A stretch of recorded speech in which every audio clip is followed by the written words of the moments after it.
Since appearing in 1984, Freddy Krueger has become an iconic horror villain. But how did he go from a child killer in a grimy Christmas sweater to Jason Voorhees' puppeteer? Here's the breakdown of the entire original Nightmare on Elm Street story. Our first real introduction to Freddy Krueger comes in the form of a dream that high schooler Tina has one terrible night. She later shares the experience with her friends, Nancy, Glen, and Rod, who have all been having the same dreams about the same man. It's soon revealed that the monster in their dreams was once a human child killer who became the target of the town's parents after the legal system failed to bring him to justice. He can't get you now. He's dead, honey, because Mommy killed him. Somehow, Krueger figured out how to live on in the dream world, and now he wants to murder the children of the parents who killed him. Luckily, Nancy eventually defeats him after dragging him into the real world. After their confrontation, Nancy walks outside her house, and all seems well. Her friends are alive, and everything is sunshine and roses, until the car suddenly turns into a Freddy-mobile and traps everyone inside.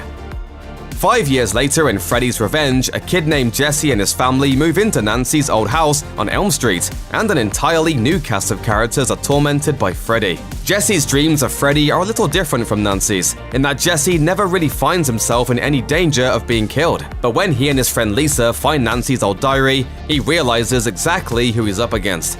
In order to stay awake, Jesse starts to wander around town at night. He winds up in an S&M bar, where his leather-clad gym coach catches him drinking a beer and takes him back to the school to punish him. There, Jesse experiences his first Freddy possession, and he slashes his teacher to death in the showers. Things come to a head at Lisa's pool party, where Freddy actually bursts through Jesse's stomach, kills his friend, and then goes after everyone at the pool. Lisa tells Freddy that she loves Jesse and kisses him, which prompts Freddy to burst into flames. A Nightmare on Elm Street 3 Dream Warriors brings Nancy back to the franchise, only now she's an intern therapist at a psychiatric hospital. Also at the hospital is Kristen, a teenager who has the ability to bring other people into her own dreams, which comes in handy when fighting Freddy. It's during this movie that a nun named Sister Mary Helena reveals that the only way to defeat Freddy is to find his remains and bury them on hollowed ground. Nancy becomes Freddy's final victim before his bones are able to finally be put to rest, destroying his monstrous form in the real world. And how's this for a plot twist? That helpful nun was Freddy's mom all along. A year later, in Nightmare on Elm Street 5 The Dream Master, Dream Warrior Kristen is convinced that Freddy Krueger is still out there and looking to take down her and her friends, since that's kind of his thing. As it turns out, he is. After killing the other two Dream Warriors survivors, Freddy takes aim at Kristen's new friends, including a girl named Alice who knows a powerful rhyme called the Dream Master. Freddy finally kills Kristen, but before she dies, she's able to pass her dream power on to Alice. Alice confronts Freddy, and remembering the Dream Master rhyme, she shows the monster his reflection. And it shall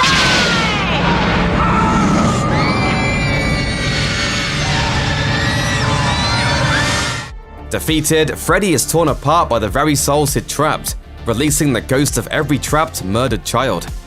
In Nightmare on Elm Street 5 The Dream Child, Alice discovers she's pregnant.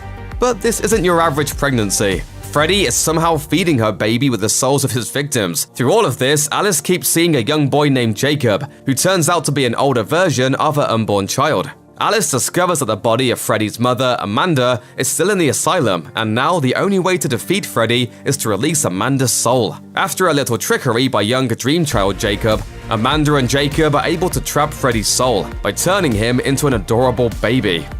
In Freddy's Dead: The Final Nightmare, a decade has passed, and in Springwood, Ohio, the entire population of miners has been mysteriously wiped out.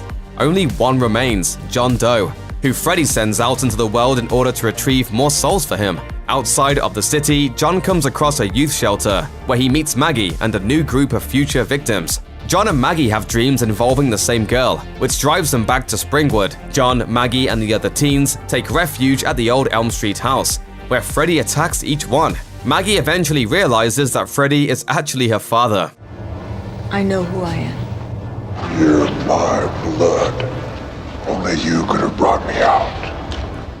With the help of another shelter employee named Doc, it's discovered that Freddy has been kept alive by dream demons, and the only way to kill him once and for all is to drag him into the real world. Maggie brings him into the real world and throws a bunch of weapons at him in 3D, then stabs him with his own glove and blows him up. In Freddy vs. Jason, it becomes clear to Freddy that the only way to make a real comeback is if the teenage residents of Springwood remember how terrifying he is. Freddy decides to resurrect Jason Voorhees, so the mask-wearing murderer can kill a bunch of kids in Freddy's name. Things go mostly as planned, as Jason goes after local girl Laurie and her friends. At a party in a cornfield, Jason goes all out, not only satiating his own relentless desire to kill, but taking all the fun out of it for Freddy as well. While Laurie and her friends try to figure out a way to kill both monsters, Freddy becomes increasingly more annoyed with Jason's inability to be controlled. Laurie figures out how to pull Freddy into the real world, and Krueger and Voorhees face off in the horror fight of the century. Wes Craven's New Nightmare isn't exactly part of the continuity, but there are enough nods to the original franchise that its presence in the timeline makes sense. Essentially, it takes place in the real world, and Heather Langenkamp and Robert Englund play themselves, actors who have been offered roles in a New Nightmare on Elm Street movie. However, the world of Nightmare starts creeping into Heather's real life. Her sleepwalking son Dylan has dreams of Freddy. After he kills Heather's husband, Demon Freddy goes after Dylan, and the only person who can stop him is Heather as Nancy. Heather plays the part and goes to the Elm Street house, where Demon Freddy has Dylan held captive. With Dylan's help, Heather eventually manages to overpower Demon Freddy and locks him in a furnace, where he burns to death. Considering that the next Nightmare film was a full-on reboot, it looks like this death finally took for old Freddy Krueger.